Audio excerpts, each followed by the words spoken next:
Hi everyone, welcome to our channel.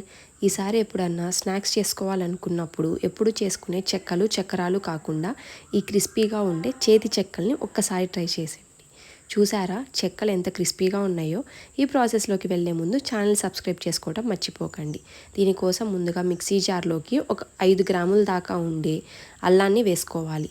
అలానే ఒక 8 నుండి 9 పచ్చిమిరపకాయలు మీ కారానికి తగినట్టు వేసుకొని ఇలా గ్రైండ్ చేసుకొని పక్కన ఉంచుకోండి. ఇప్పుడు పిండి కలుపుకునే బౌల్లోకి ఒక 4 కప్పులు వరిపిండిని వేసుకోండి. ఇది 3.5 కప్పుల బియ్యాన్ని పట్టిస్తే వచ్చిన వరిపిండి అండి. అందులోకి 1 టీ స్పూన్ ఉప్పు, 1 టీ స్పూన్ జీలకర్ర, అరగిద్ద పచ్చిశనగపప్పు. ఈ పచ్చిశనగపప్పు 1 గంట పాటు నానబెట్టుకున్నాయండి. ఈ పచ్చిశనగపప్పుని వేసుకోవాలి.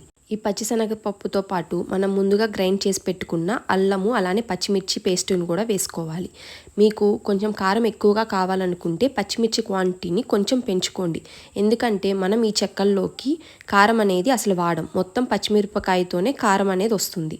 అలానే ఇందులోకి ఒక 100 గ్రాముల దాకా వెన్నని వేసుకుంటున్నాను. మనం నెయ్యి చేయటం కోసం యూజ్ చేస్తాం కదండి వెన్న, ఆ వెన్నని. ఈ క్వాంటిటీస్ అనేవి కరెక్ట్గా సరిపోతాయి. ఈ వెన్నని యాడ్ చేయటం వల్ల మనకి చెక్కలు అనేవి చాలా బోలుగా వస్తాయి. ఈ వెన్నని పిండి అంతా బాగా కలిసేదాకా ఒత్తుకుంటూ ఉండాలి. చూసారా, ఇలా మనం ముద్ద చేస్తే ఇలా వచ్చి ఇలా పొడి పొడిలాడుతూ అయిపోవాలి. వెన్నని బాగా మిక్స్ చేసిన తర్వాత ఇందులోకి కొద్దిగా వాటర్ పోసుకుంటూ పిండిని చాలా సాఫ్ట్గా ఒత్తుకోవాలి.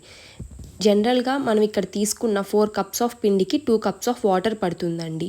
మీరు చూసి యాడ్ చేసుకోండి. ఇలా సాఫ్ట్గా ఒత్తుకున్న పిండిని ఇక్కడ చూపిస్తున్న విధంగా పాముల్లా చేసుకొని మధ్యలో ఉన్న 3 ఫింగర్స్ మీద పెట్టుకొని చూపిస్తున్న విధంగా ప్రెస్ చేసుకోవాలి. ఇలా ప్రెస్ చేసుకోవటం వల్ల మన ఫింగర్స్ మీద ఉన్న అరవళ్ళు పడి వేగినప్పుడు ఆ క్రిస్పీనెస్ అనేది వస్తుంది. చూసారా, ఇలాగా మరీ పల్చగా కాకుండా మరీ లావుగా కాకుండా ఒక మీడియం సైజులో ఒత్తుకోవాలి. ఇదిగోండి, ఇంకొకటి కూడా చూపిస్తున్నాను ఎలా చేయాలో. మామూలు చెక్కలతో పోలిస్తే ఇవి కొంచెం మందంగానే ఉంటాయి. చూసారా, ఈ విధంగా ఒత్తుకోవాలి. నేను మధ్యలో ఉన్న 3 ఫింగర్సే యూజ్ చేస్తున్నాను, నా లాస్ట్ ఫింగర్ నేను యూజ్ చేయట్లేదు. ఇలా ప్రెస్ చేసుకున్నవన్నీ ఒక ప్లేట్లో పెట్టుకోవాలి.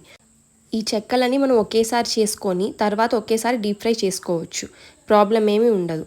సో ఒకేసారి చేసుకున్న తర్వాత డీప్ ఫ్రై చేసుకుందాం. ఇప్పుడు కడాయిలో ఆయిల్ హీట్ ఎక్కిన తర్వాత ఇలా మనం ముందుగా చేసి పెట్టుకున్న చెక్కలన్నిటినీ ఒక్కొక్క దానిగా వేసుకోవాలి. ఇక్కడ ఫస్ట్ థింగ్ ఏంటంటే మనం వేసిన వెంటనే కదపకూడదు. అలా కదిపేసామంటే చెక్కలు అనేవి విరిగిపోతాయి. కాబట్టి అవి కొంచెం ఫ్రై అయ్యేదాకా మనం కదపకుండా ఉండాలి. అట్లీస్ట్ ఒక 5 to 6 మినిట్స్ అన్న కదపకుండా ఉంటే చెక్కలు అనేవి కొంచెం వేగేసి ఇరగకుండా ఉంటాయి. ఇలా ఒక 5 మినిట్స్ తర్వాత చెక్కల్ని అటు ఇటు తిప్పుకుంటూ బాగా కాల్చుకోవాలి. ఇలా రంగు మారి ఎర్రగా వచ్చినప్పుడు మనం చెక్కల్ని తీసేసి పక్కన ఉంచుకోవాలి. చూసారా, ఈ కలర్ వస్తే సరిపోతుంది. అందులో ఆల్రెడీ కొంచెం వేడి ఉంటుంది కాబట్టి ఆ వేడి మీద ఆ క్రిస్పీనెస్ అనేది వచ్చేస్తుంది.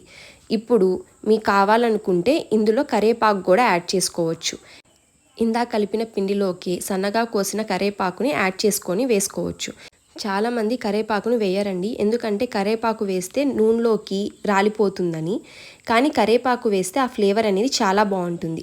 మీకు నచ్చితే వేసుకోవచ్చు, లేకపోతే వదిలేయచ్చు. ఎలా చేసుకున్న చెక్కలు అనేవి మాత్రం చాలా బాగుంటాయి. చూసారా, ఈ క్రిస్పీనెస్తో వేగిన తర్వాత చెక్కల్ని తీసి పక్కన పెట్టుకుందాం. అంతేనండి, మన చేతి చెక్కలు అనేవి రెడీ అయిపోయినాయి. ఈసారి పిల్లలు ఎప్పుడన్నా స్నాక్స్ అడిగినప్పుడు ఒక్కసారి ఈ చేతి చెక్కల్ని చేసి చూడండి. చాలా అంటే చాలా బాగా వస్తాయి, అలానే చాలా క్విక్గా కూడా అయిపోతాయి.